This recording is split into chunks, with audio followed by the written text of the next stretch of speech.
Canada is the freest country on earth.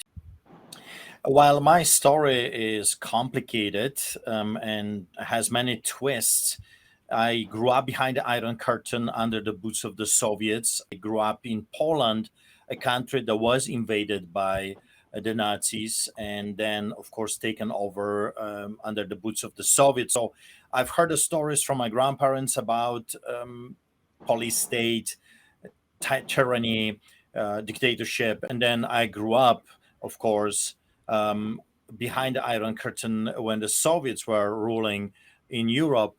So I've seen it with my own eyes. I grew up in a city that had a concentration camp. I remember as kids we were playing in the bunkers of the SS. I visited Auschwitz-Birkenau and other concentration camps many times.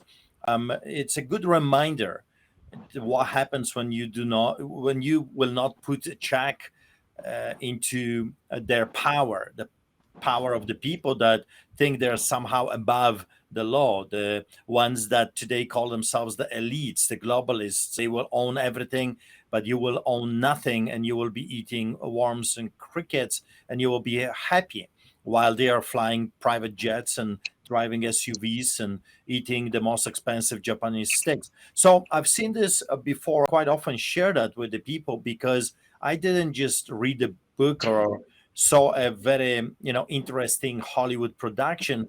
Lived in hell, and that's how you can describe living under the boots of tyrants. Wannabe pharaohs is hell on earth. So my parents finally decided to move.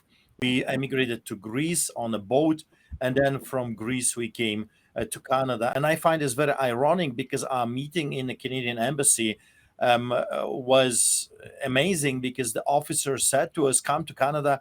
Canada is the freest country on earth. In Canada, no one will ever persecute you for your faith." And that's 340 citations later, 16 arrests, and over 120 court cases.